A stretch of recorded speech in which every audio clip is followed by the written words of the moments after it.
part of Nigeria by exploring its rich tapestry of arts and culture.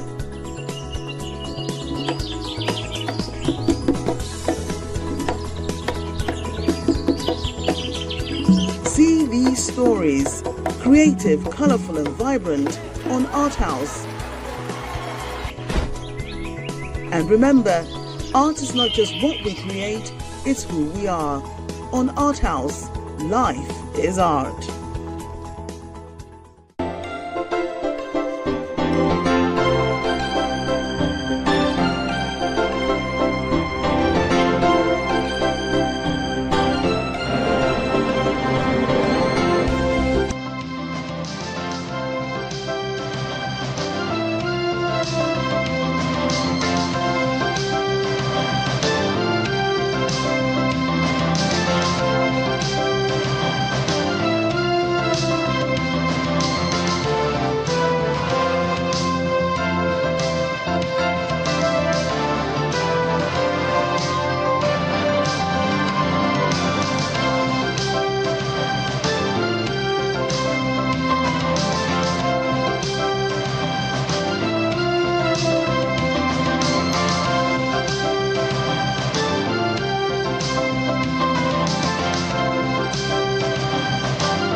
Seventeen members of the House of Representatives defect from the ADC to NDC as former Senate Minority Leader Senator Enyinaya Baribe joins Labour Party from ADC. And National Assembly condemns continued xenophobic attacks against Nigerians in South Africa. Senate to visit South African Parliament for diplomatic engagement over these violent attacks.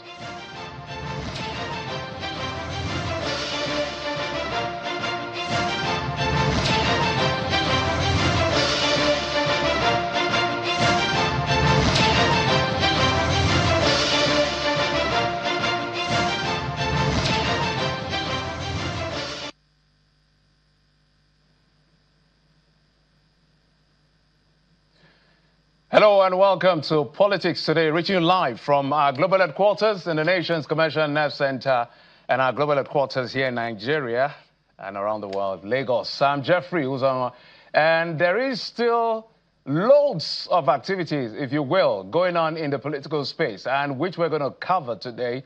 Broadly speaking, I'm going to be talking a lot of politics and some level of legalese that has played out in the court sometime in the middle of the day, just earlier, that involved the DSS and SERAP. But politics is going to hold sway in the conversation for us today. But let's start with what happened today at the lower legislative chambers of the National Assembly, the House of Representatives, where it looks like, I don't know what is going on with the ADC, but there seemed to be a lot of challenge. The Kwankwaso and Mr. Peter Obi, have already left, and a couple of people have left with them to join the NDC.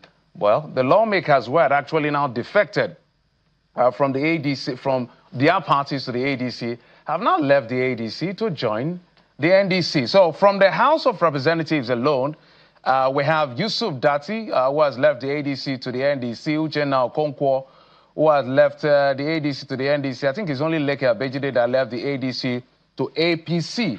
Mr. Adamu Wakili, Thaddeus Atta, I remember I was a member of the Labour Party. George Ozoni Nobi from ADC to NDC. Lillian Orogbo, Oluwaseyi Showumi, Peter Nekwe, Mokta Zakari, George Oluwande, Murphy Omori, Munachim Umozurike, Emeka Edu, ADC to, there are many, Emeka Edu, Jesse Kalusi, Ifanyu Zokwe, Afam Ogene, as well as Abdul Kadim Ado. All of these people have now left the ADC that they just joined barely, I don't know, maybe just not too long ago. And now they're already in the NDC. It looks like the NDC is a new bride. But again, in the Senate, something happened as well. The former Senate Minority Leader, Inaya Baribe, who had actually joined the ADC, has now moved to the Labour Party. He's now moving to the NDC.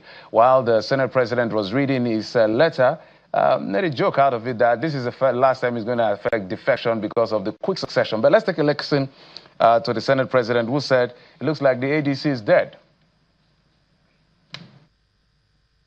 Declaration from ADC and declaration for Labour Party. Maybe all those defecting from ADC should just compile everything in one paper and bring, so that we don't keep announcing. Well, I think ADC is dead. Well, this one is from another statesman and one of the landlords of the Senate.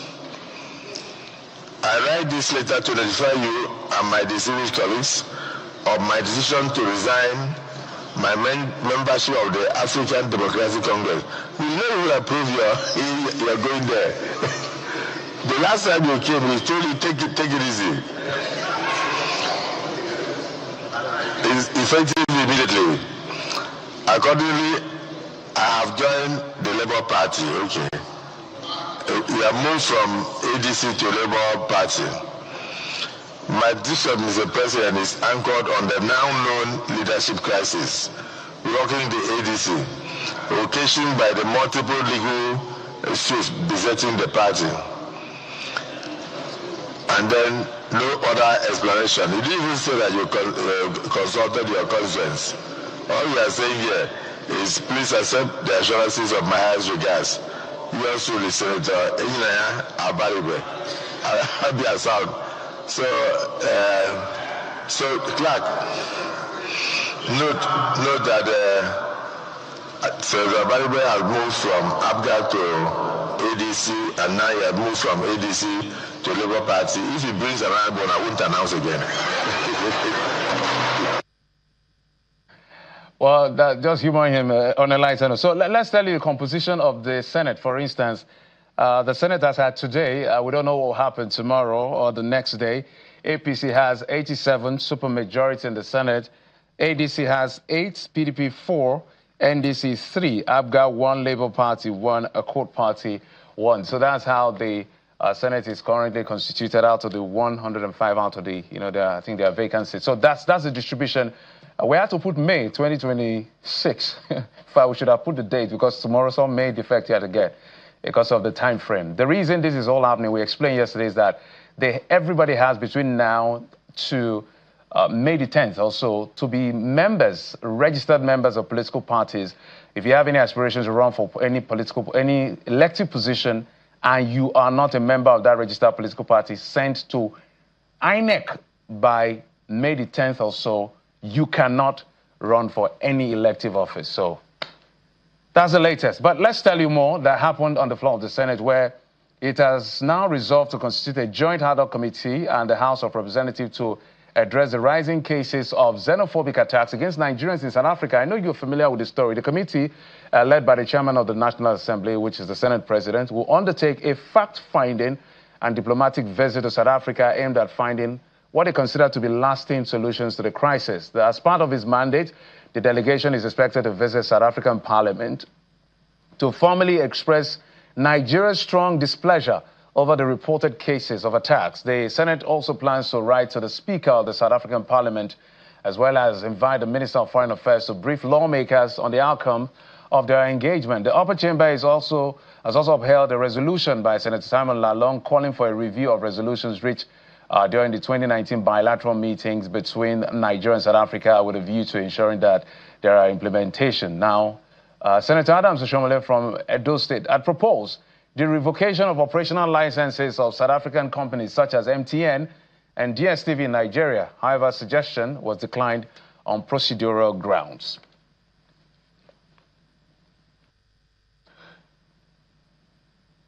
Well, you can understand the very strong stance of the senator from Edo State in terms of reciprocity, but diplomacy held sway. We hope that our people will be protected in wherever they are, whether it's South Africa, Ghana, New York, or UK, wherever they are.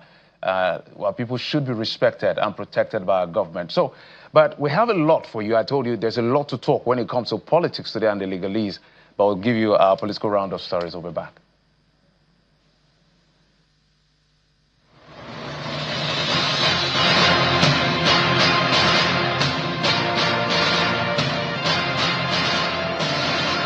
The 2023 Labour Party vice presidential candidate, Senator Dati Baba Ahmed, says joining the People's Redemption Party is not driven by a pursuit to secure the party's presidential ticket ahead of the 2027 elections, but to see the country move forward and not by selfish gains.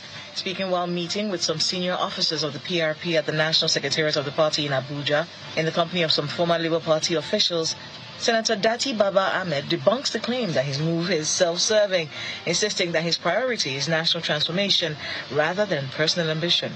The consensus candidate of the All Progressives Congress for the Gombe State governorship election, Mr. Jamilu Gwamna, is pledging to uphold President Bola Tinubu's renewed hope agenda and champion the state's legislated 10-year development plan. Following some extensive consultations within the party ranks led by Governor Mohammed Yahaya, the party selected Mr. Gwamna as its flag bearer for the 2027 election.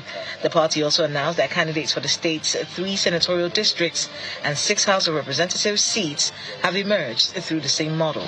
The governor of Cross River State, Mr. Basi Otu, has officially obtained the All Progressives Congress expression of interest and nomination forms for the 2027 gubernatorial election. Speaking at the national headquarters of the party in Abuja shortly after purchasing the forms, the State Commissioner for Information, Erasmus Ekpang, says the developmental strides of the governor in the last 4 years qualifies him to seek re-election. The forms purchased by stakeholders supporting his re-election bid were presented to him in Abuja by the state party leadership. More reactions continue to trail the exits of Mr. Peter Obi and that of former Kano State Governor Rabiu Kwankwaso from the African Democratic Congress, ADC, as the party's presidential aspirant Mohammed Hayatuddin, says their exit will not affect the fortune of the party. Mr. Hayatuddin made the remarks at a meeting with some members of the ADC in Abuja, urging them not to give up despite any challenges the party may face going into the 2027 general election. He urges members of the ADC to see the exit of the two former governors as a usual occurrence in political parties. Ahead of the primary elections of the ruling All Progressives Congress, a governorship aspirant under the umbrella of the party in Adamawa State, Mr. Salihu Bakari Gray, is applauding the amended Electoral Act for eliminating indirect primaries. Speaking in Abuja shortly after submitting his nomination form, Mr. Bakari Gray says indirect primaries are another form of imposition of candidates which deprives eligible aspirants from offering services to the electorate. The aspirants who expressed faith in the electoral process stressed the need for the development of Adamawa State through good governance.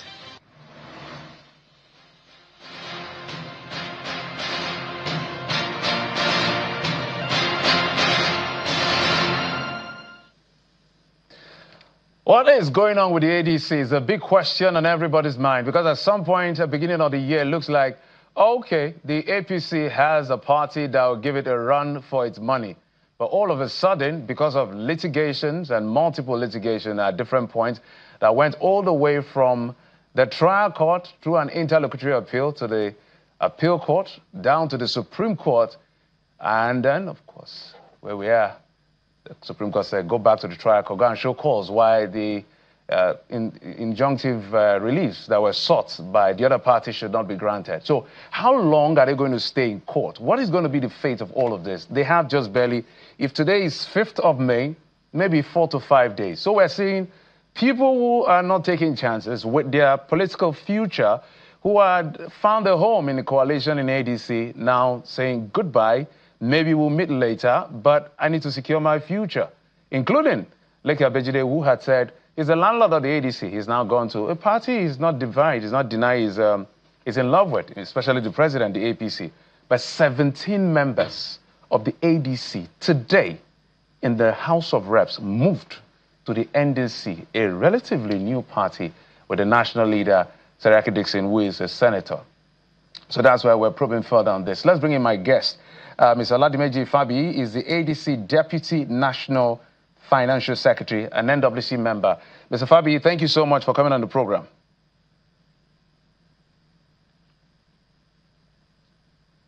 If you can hear me, Mr. Fabi. I can hear you. I can hear you loud and clear. Okay. Welcome to the program. Joining us from our Abuja studios. Also joining us at some point, I hope he's ready now, Mr. Peter Zokwe. He represents the people of Nnewi South, Nnewi North, Ekusigo Federal Constituency in Anambra State. Mr. Zokwe, Honorable Zokwe, thank you for coming on the program. Okay, I don't know what's going on with the audio, but let me come to Mr. Fabi. Mr. Fabi, what exactly is going on?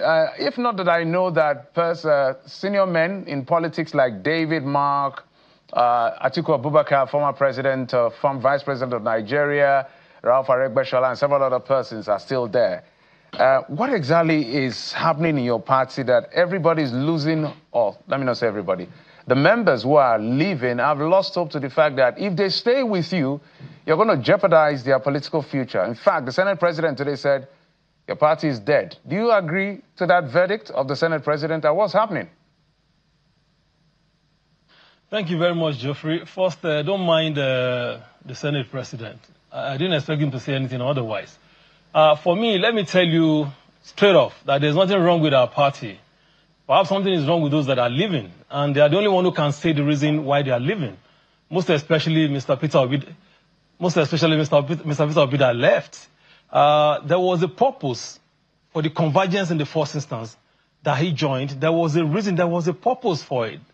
Now, he's the only one who can say, this is the reason why I left. And I'm happy that in his statement, he said, I didn't leave because of Atiku, I didn't leave because of David Mark, but I left because I'm uncomfortable with certain things. It's his right. So he's the only one who can actually say, and those that are leaving are the only ones who can actually say the reason they are leaving. Because there is no opposition party today that does not have one K-leg or the other. So for them to have left, They are the only ones who can say, I can't speak, they are the only ones who can tell Nigerians why they have. But one thing I know is that a lot of them have, especially those that left at the National Assembly today, they were leaving not because they love NDC, but they were leaving perhaps because they felt they needed a platform to advance their political, journey or whatever. So for me, and then when you look at tragedy of some people, especially Mr. Peter Obi, you will know that he's not a man who likes to face challenges. He's not a leader who wants to fight for the people. He only wants to fight for himself. And given it's his right to do that. So for me, like I said, he's the only one who can tell the entire country why he has to do this. A lot of Nigerians are expecting that opposition will come together and push this failed administration out of power. But he felt something has changed. I remember in one of the meetings of the coalition, he said a statement that if coalition should present two presidents, we're handing over a return to Tinubu on a platter. So I don't know what has changed now. So as far as I am concerned, I think it will be be able to tell Nigerians why he moved. So nothing is wrong with our party. We are still continuing with our programs and activities. You can see we rolled out our plans. We've started selling forms. And a lot of things are going on with the party. Regardless, when you talk about the court cases, we don't have any problem with that. They're just reckless, court cases that we just saw, 3 of them. And in the next couple of days, court will deal with them. So we are not a party that came into being through the order of the court. We are duly registered, and we met all the registration requirements under the law. So all of these things that they are throwing on our way, we know where they are coming from. But we are fighting them, we are resisting them, and by the grace of God, we are going to overcome. So the question will be, how many court cases do you have? At least I'm privy to one, the one that is at the trial court before Justice Emeka Nwite, between your party and Mr. Nafiu Bala Gombe, which is going to be heard. I want to presume the way court cases go, whoever loses will want to appeal, and then all the way to the Supreme Court. I don't know how long is that going to last. Which other court case do you have in the ADC? Because Robbie Kwankwaso, who is the leader of the Kwankwaso movement, also mentioned plethora of litigation in the ADC, which for him is not a good place to stay because of his political future. Not my words now. I don't know what RMK meant by plethora of litigations.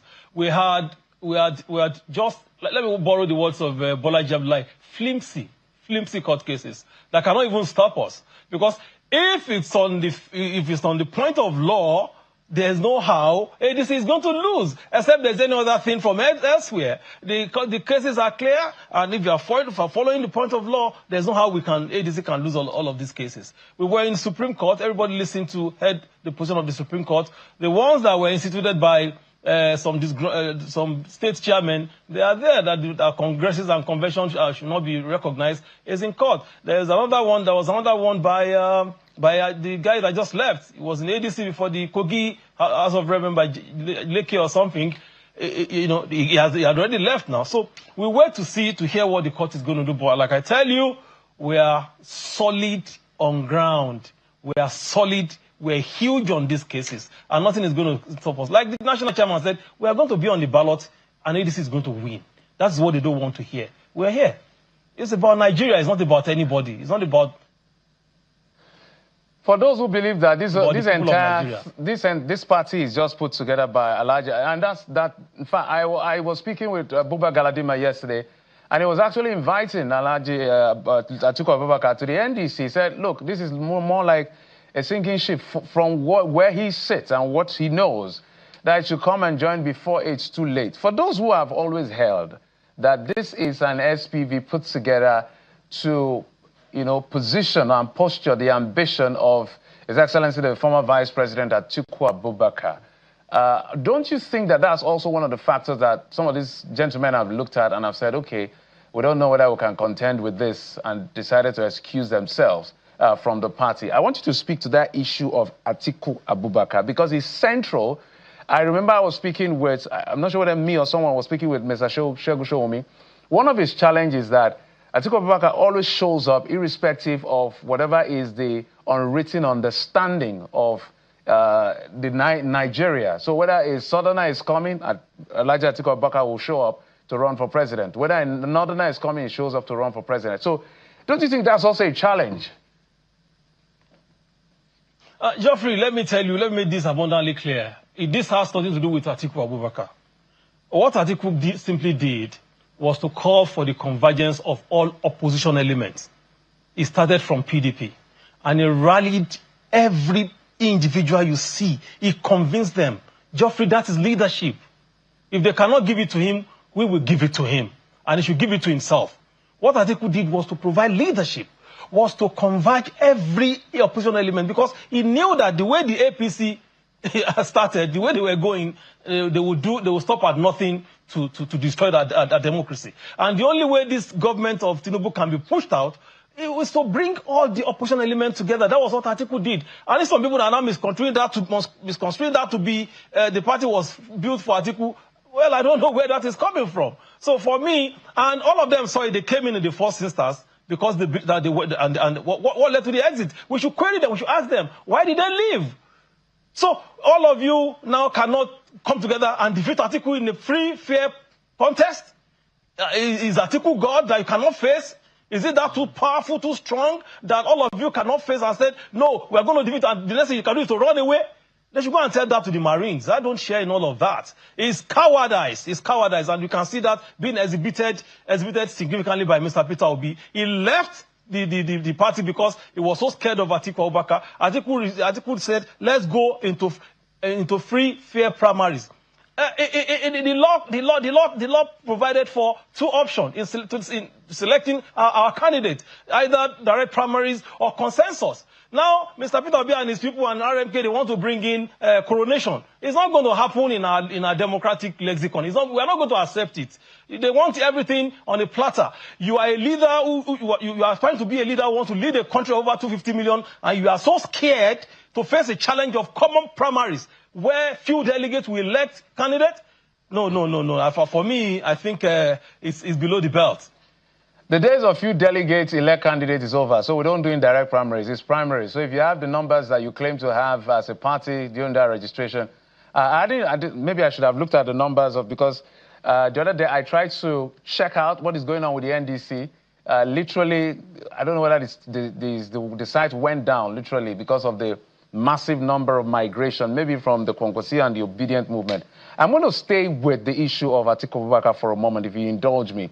And that has to do with, it looks like every other party, literally, even the divided house of the PDP, even though they will say they are not divided, the Labour Party, now the NDC, a couple of other parties seem to have a sentiment that radiates with maybe the generality of Nigerians that the presidency should stay in the South. Even the APC, the ruling party, has decided that, of course, they're incumbent, so naturally it will be given the right of first refusal.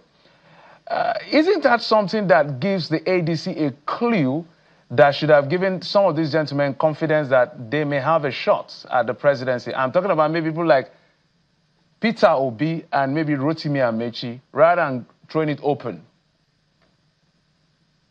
See, Geoffrey, I'm not an advocate of zoning. I've said it many fora, including here. I've said it many times. I am an advocate of merit and capacity. And why I say this is because the opposition government, opposition party, has no business delving into zoning. It's the ruling government that dwell on it. This is very clear. In 2014, President Bola Ahmed Tinubu came to Daura to convince late President Muhammadu Buhari to come and compete against President Goodluck Jonathan. Are you telling me at that time President Tinubu does not have capacity to face President Goodluck Jonathan? But he knew the arithmetics will not work. It was the duty, it's the responsibility of the ruling government to talk about zoning. What is opposition zoning? They don't have to do that because there's nothing to zone. When you come into government, then you can begin to do whatever you want to do with zoning. Opposition has no business. I'm going to come back to you in a moment. I'm going to come back to you in a moment. The premise I was laying, my apologies, was the fact that what appears to be the natural sentiment is not about who is in power and who is not. But let me bring in one of the men who defected today. He was in the YPP. He left for the ADC. Now he's in the NDC. Honorable Peter Ozokwe, thank you so much for coming on the program. You represent the people of Nnewi North, Nnewi South, Ekwusigo Federal Constituency in the House of Representatives. Honorable, Will I say congratulations or I'm not sure how to address the matter. I've been going back and forth with Mr. Fabi over what the possibilities were that were considered by members who decided to, in their droves, literally for 17 persons to leave a political party in one day is very alarming. We may have to look at the data to show that this 4 years under President Bola Tinubu may be the record year of mass defection ever in the history of Nigeria. I don't have that data, but my suspicion. Why did you move to the NDC? Jeff, let me talk about certain things he just said there. One, let us see first the way they are before I will tell you why I left ADC. Jeff, I am one of those honorable members, former legislators and current legislators that went around. We went to Atiku Abubakar's house last 2 weeks. We went to Kwankwaso house the same week. We went around meeting our leaders, and we knew what they told us. And what Atiku told us was why we left today. But I don't want to go into that. What did he tell you? I respect Atiku. Let me finish what I'm saying. I respect Atiku for who he has been in Nigeria, former vice president of Nigeria. And let me tell my brother, if you have a leader that you entrusted your future in his hand, you can come here and tell us that you are not a proponent of zoning because Atiku is in the race. You can tell it to anybody, not me. Because Atiku is in the race, you are his man. You can tell Nigerians who don't believe in zoning. At the same time, you came back and said that in 2014, that His Excellency President Tinubu went to Buhari and considered to him. Tinubu considered to Buhari because Jonathan lost that election because our northern brothers are not happy. They say that it is still the turn of the northerners to complete their tenure. Now, Tinubu, in all his efforts, considered to Buhari. And Buhari came and took over the mantle of leadership. He said this now. Jeff, the ambition of His Excellency Abubakar Atiku of Nigeria is what killed PDP. Can he stand before Nyesom Wike and tell him that Atiku is still refusing to concede to the Southerners? Can he? He cannot come out in all good faith and be saying this. I wondered why he is calling P2B. Yes, it's good. I kept telling Nigerians, His Excellency, the President of Nigeria, has been attacking Atiku Abubakar for privatization, selling Nigerian property. We are not going into that. Atiku Abubakar is attacking the president of stealing, of doing this. None of the two has attacked P2B of stealing. That is one thing. They have not attacked P2B of stealing. Yet somebody will call the national TV because we left ADC. What was ADC before P2B entered ADC? Let him tell Nigerians. Therefore, you are telling us the mass movement. We left ADC because His Excellency Atiku Abubakar said that coalition was formed in his house, that ADC is his party, that nobody will tell him anything. We went to him and said, can you step down and leave P2B, Rotimi Amechi and others to go into primaries? Let Atiku say he is stepping down today, that Rotimi Amechi, that he has considered to the south, that Rotimi Amechi and P2B should go to the field and do primaries or any other person from the South, if Peter Obi does not come back tomorrow to go and face anybody, what are you telling people? Somebody that stood for election in 2023 and you are telling me about primaries. My brother, stop telling lies to Nigerians. Tell us how you people came into coalition. And we said no. Former legislators and current legislators, we sat down, we went to all their houses. And we are not getting that the South way. Kwankwaso movement, they consider to the South. What you hear them saying tomorrow is that Kwankwaso is just a politician in Kanu, that he has no other places to conquer. But I keep on asking. All right, Honorable. I'm coming. Yeah, because of time, Honorable, you can land on your thought in 30 seconds so that we can begin to wrap up. But you gave him 20 minutes. No, go ahead. No. But he shouldn't be attacking Peter Obi. All right, I understand. We're actually waiting for you to join in. NDC. Yes, I would have brought you in. You cannot tell me that ADC, did he attack Honorable Abajide that Leke Abajide that left ADC to ADC? All right, let me take it to Mr. Fabi. We are here.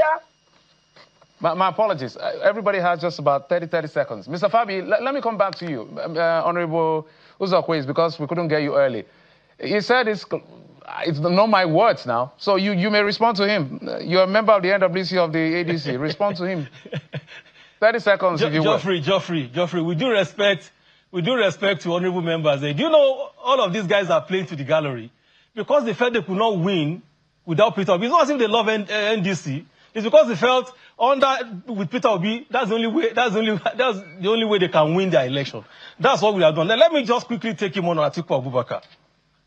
If Atiku had told you that coalition started in his house, I alluded to it that he converged all the opposition elements to let us go through this route. And there was a purpose for that.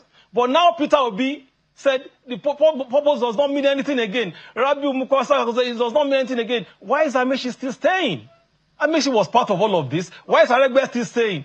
You people, you members of the National Assembly, I wish all of you well that has left, but we'll wait to see what happens. Now, on Atiku Abubakar, I don't know, because you mentioned someone that I don't usually like to mention, which is Nyesom Wike. And I want to ask you this question. If Atiku had picked Wike as his vice presidential running mate, will Wike be talking about southernization today and has become the VP? Will he? I want you to answer that to the public. But let me tell you something. I won't come to the national TV. I'm too experienced to come and tell you what is not. I'm laying the fact as it is. Peter Obi was given significant concession in the ADC. He produced some of the engine room of the party, the National Organizing Secretary. If there was no meeting of the coalition, he did not go. So if he says he's leaving, it's his right to leave. I don't have any problem with that. But we have to say the truth to the public. All of you know why you are leaving. Atiku is not your problem. Party is not your problem. Court cases is not your problem. If you are genuine and true to yourself, including your leader, you should have stepped back and fight for the party. That's what reliable leaders do. That is the remarkable difference between your leader and Atiku Abubakar, the leader of Nigeria. And we will see where all of this will take all of you. All right, don't come on national TV. Fabi, we're totally out of time. Let me bring it. That's my say. Mr. Ozokwe, have a minute so we can wrap it up. He said what he said. He said you can't stand. You put that position as well. But what are your parting words on this particular issue? Yeah. Because it looks like what the APC had said, ab initio, has always been true. By what we are seeing just now on TV, they said the ego of the members of the coalition wouldn't let them do what they should do. The APC did something that was very simple but very strategic in 2014. In politics, they say it's not about who is the best candidate, it's about who can win. And when that question was asked through their primaries, they answered and Buhari emerged. That, they said, you can't do as ADC. And that's why everybody's moving. What's your last word? Please, you gave him 2 minutes. Let me talk. Yes, I'll give you 1.5 minutes. Tell my friend there that I came into Peter Obi stood for election in 2023, Labour Party. Tell him that I came into the house through YPP against Peter Obi's Labour Party. I defeated the Labour candidates. So telling me that I will not win the election, no, will not, no, will start, and they will go, is one of the toughest constituency that you can start the election. 42 words. Tell him to go and watch and Google my name. You will see my medical outreach I did last week. I don't tell people. I go home. I go home. Listen. Why didn't you say why? The same issue we had in Anambra State. I did not contest the white. I did not contest the YPP because in Anambra, Anambra South is the legal district to produce the governor. And then YPP went and fielded somebody from Anambra North, from Obiano South. And I told them that I cannot campaign for that person. I can use their ADC and win the election in Newi, not in Newi. Please don't say that. I can win. Go and contest the election. You should have stayed back. Who voted you there? Go and contest the election. Where are you in the house? Have you been in the house? Have you been in your state house? Mr. Fabi, let him land, please. You don't talk to me when we are talking. People that stood the election. I went through court. I won my case. I went for the wrong. I won my case. Everybody, ask them about the Newu, not the Newu South. All right, gentlemen. Let me tell him. We're totally out of time. 10,000. Let me come. We're totally out of time, Mr. I'm coming. Honorable Zakwe, I gave you time to talk. So, 804. Honorable Zakwe, I gave you time to talk. Yes. But gentlemen, there's no need to fight on TV. You're now in different parties, NDC, ADC.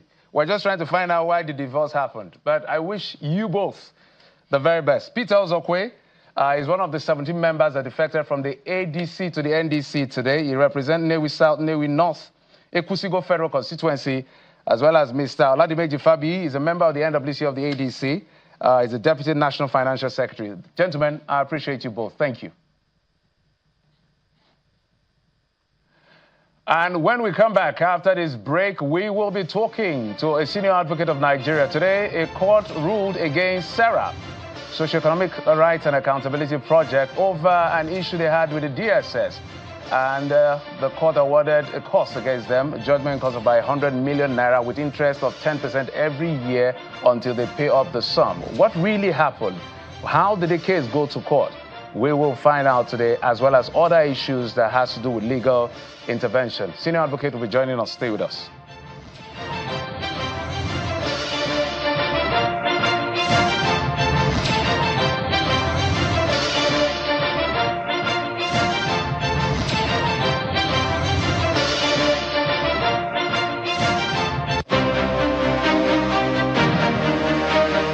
Ambassador Abdel Fattah Yahya Seriki and the management of Kursi Group cordially welcome the Vice President of the Federal Republic of Nigeria, His Excellency Kashim Shettima, GCON, to the official commission of its brand new corporate headquarters in Abuja. The event will also be graced by the Executive Governor of Kwara State, His Excellency Abdurrahman Abdurrazak, alongside all the distinguished dignitaries. As a top-tier company in mining, mineral processing, trading, and jewelry production, Kursi Group continues to strengthen its footprint and reaffirm its commitment to excellence with the unveiling of the state-of-the-art facility. Venue 12 Agade Street, Wuse 2, Abuja. Date Wednesday, 6th May 2026. Time 10 a.m. This event is strictly by invitation. We look forward to welcoming you as we mark this significant milestone. Kursi Group, driving growth in the solid minerals sector. Malaria is gone. No more cold and pain. What is wrong with my husband? Ma, he was very sick in the office. This is the lab result. Get Luta. Thank you, Luta. With Luta, malaria is in big trouble. Luta contains artemether and lumefantrine, and it is used to treat malaria. Luta is another quality product from Ovid and marketed by Pharmatex Nigeria Limited.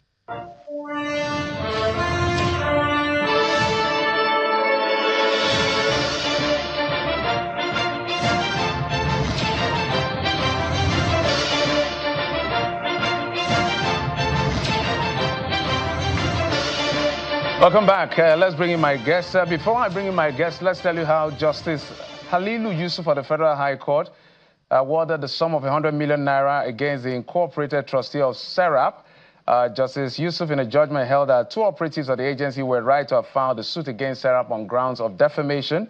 In the suit filed in the name of 2 officials of the DSS, Sarah John and Gabriel Ogundele, they accused SERAP of making false claim that they invaded their office on September the 9th, 2024. The court, in its judgment, ordered that SERAP should tender an apology to the 2 operatives, which should be published on 2 national dailies. 1 million naira also was awarded against SERAP as costs of litigation. To bring insight to this and many other litigation issues that we'll have time for, let's bring in our guest. Deborah Adamson is a senior advocate in Nigeria, joining us on the program. Ms. Adamson, thank you, sir, for coming on the program.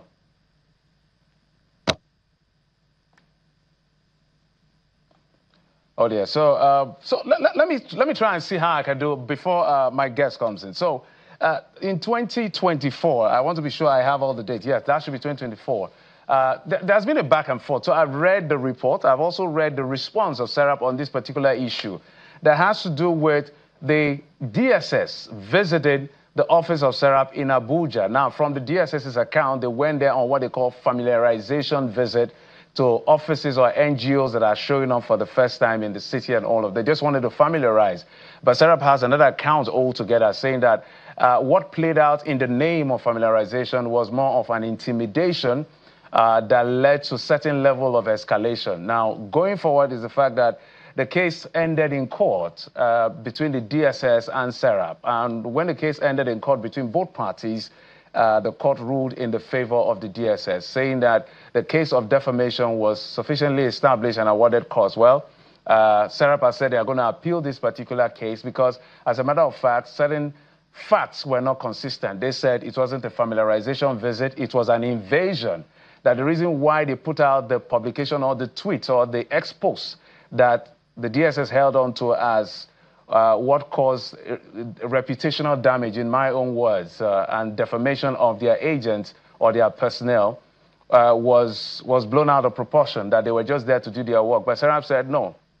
The way they were being intimidated or they were intimidating their staff, who was the front desk and every other person, the staff called the management of SERAP, and the management of SERAP said, okay, we will go to DSS office at the appropriate time. If you're coming to our office for anything as DSS, what you're meant to do is to send us a letter to our office, and then we can come and, invite you over for your familiarization. You don't just show up. Now, whatever ensued between the debates on the person on the front desk and the DSS officials got to a point where, according to SERAP, it escalated, and they had to tweet that DSS has not left their office. They have been invaded. And then when it got to the media, when the media was arriving, that's when the DSS left. These were the words of SERAP in their own response to the judgment of court. But DSS said nothing of such happened, but that what really happened was they did their work, but it was exaggerated by the SERAP, and now they filed a suit because 2 of their personnel, were maybe said to be unprofessional. And SERAP said, no, we didn't say any agent per se. We just described the people that showed up. But let's bring in my guest. It's a lot of facts to deal with. But let's bring in my guest, Mr. Deborah Adamson, senior advocate in Nigeria. Mr. Adamson, thank you, sir, for coming on the program. My pleasure. I've tried my best as someone who is not a lawyer to explain what I know about this case. But I think the big argument centrally on the merit of this case, fact is that the court has ruled in favor of DSS and has awarded judgment costs against SERAP to the tune of 100 million naira with interest of 10% every year until they pay up. And then the cost of, the service that the lawyers offered to the personnel who were involved in this particular case. But the DSS, the SERAP is saying in their release that I read today that the court was not right. They are going to appeal the case, that in fact the representation of the case in itself, in fact, was wrong. What do you know, sir? And how do you interpret all of this?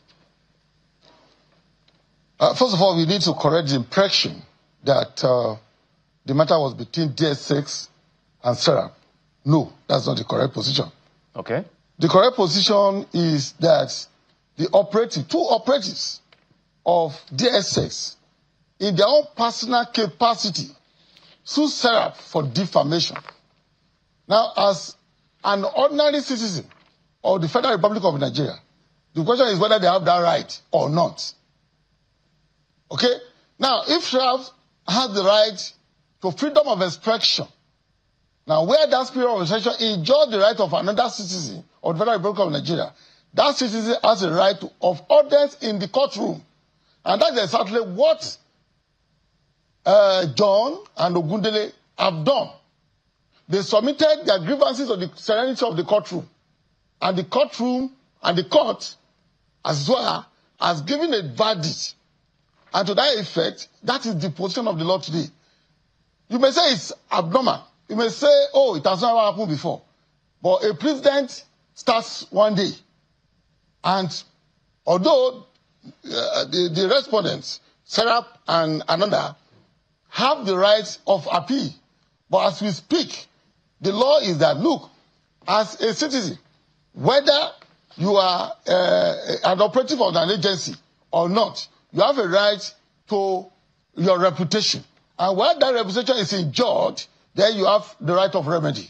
And that's exactly what the court has done today. So there's no big deal about it.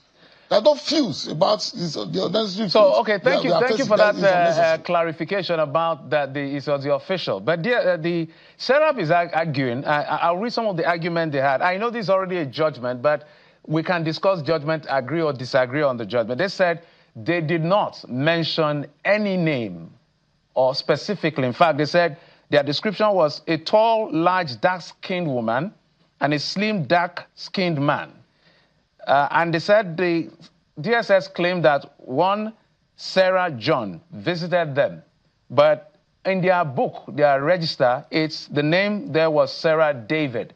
They also said that these officials of DSS showed up in a marked vehicle and literally intimidated their staff, who raised the alarm, escalated it to the management, and the management escalated it online. And that it was until the press began to arrive, or they had a wind of the fact that media is coming, that's when they left the premises.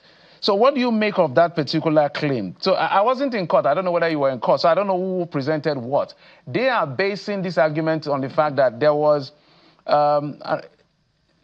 called on President Tinubu to investigate corruption against NNPCL and reverse fuel prices, which is why the government, quote unquote, saw the need to come to the office, that it was not a visit, it was an investigation. Well, innuendo is enough to grant that suit of defamation. The decision of the persons, and those operatives who went to SERAP office, they know themselves. So when you describe them and attributed what they did not do to them, they have the right to come out and say, no, we did not do that. And that's exactly what they've done today. That's exactly what they've done. That whatever you have said, yes, we're in your office. However, what you attributed to us, we did not do. We did not intimidate anybody. We did not assault anybody. We went there on a familiarization tour based on the fact that there is change of governance in SERAP. That's their own claim. So if that is the case, now if you now go to if SERAP has gone to his ex-handle to say that, the operative or DSS officials came to our office to invade and to intimidate and assault our staff. Now, these people have their right to say, no, that is not our mission there. We went there to do so and so thing. And they submitted their grievances to the courtroom. And the court has heard that you defamed this operative of DSS. And to this extent, pay so, and do one A to Z. And that's exactly what has happened there. The issue of let me ask you as a member of the inner bar. So they have claimed that on one hand, DSS or the officials in this case use the word routine familiarization visit. On the other hand, they said routine investigation. We have to choose what we believe. And they also talked about the fact that this, and where I'm going to make my question is, what should have been the right thing to do first before heading to court? Did they approach SERAP to say, your position was wrong, you lied against us, so please correct your position? Or this was straight to court? Or were the officials involved disciplined by the DSS, which necessitated the filing of a suit in court? The question you ask yourself first is, if SERAP was aggrieved, what was the position of SERAP as to DSS? Did they go to DSS or did they write DSS that, oh, we saw some of your operatives in our office and their activities were against the law, then DSS will reply to them. Did that happen?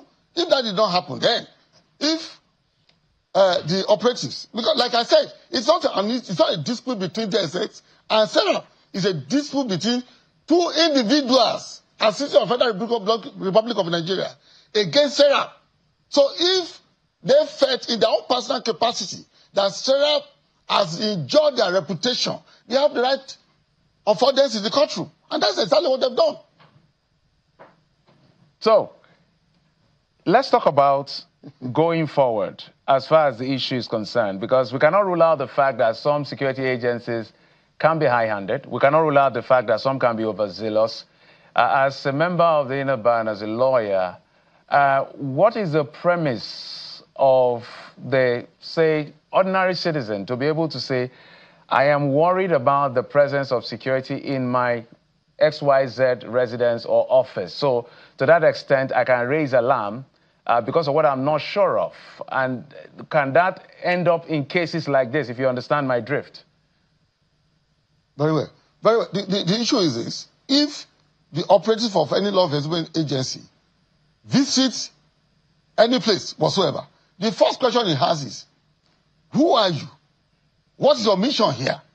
So once those questions are addressed, then you determine whether, for instance, if those two operatives had gone there to say, oh, we are here to interrogate or to question your leaders, that will pave way for the next question for you to ask.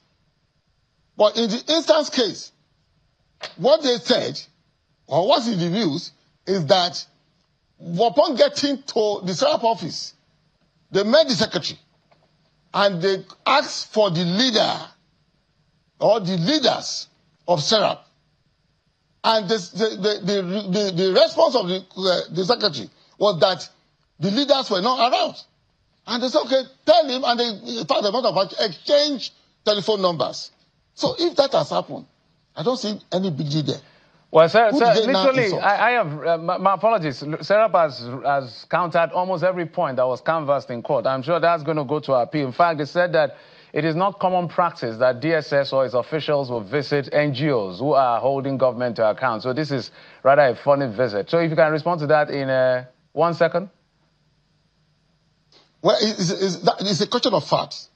It's the word of the operators of DSS against the secretary they met on ground. But however, you see, a judgment of court is not sacrosanct until we get to the final court, the apex court. SERAP has the right to explore the appeal up to Supreme Court to determine. So, but today, what my Lord has declared is the law. Even though they said there was no precedence. A precedent will be laid in a particular case. And if it's affirmed by the Supreme Court, that becomes the law. And that is how to enrich our jurisprudence.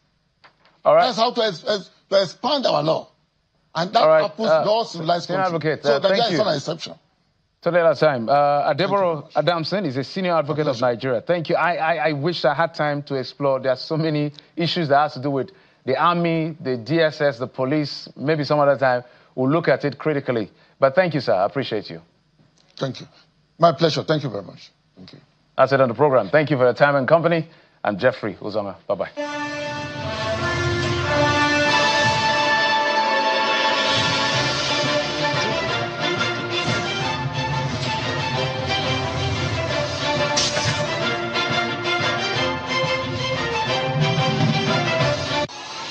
Lawmakers within our national and state assemblies are the voice of the people. Women occupy only 21 out of 469 seats in the National Assembly, a mere 4.5%. While in the states' assemblies, of the 991 legislative seats across the 36 state houses of assembly, women hold only 54 seats, or roughly 5.4%. It is abysmal that 15 states currently have no women represented in their legislatures at all. This means that half of Nigeria's population is effectively shut out of key decision-making spaces. This imbalance is not due to a lack of competence, ambition, or leadership capacity. Nigerian women have consistently demonstrated excellence and delivered measurable results across every sector: business, civil society, and public service. A little thing that I want to say about the special seat bill. Actually, I'm a member of Constitutional Review, and I have attended almost all the public hearings about the bills and other bills. And actually, the bill is getting momentum and the sport actually, but there is a little work that has to be done, especially at the angle of the grassroots. We represent people from the grassroots, and what is actually the opinion of our people. That's exactly what we are going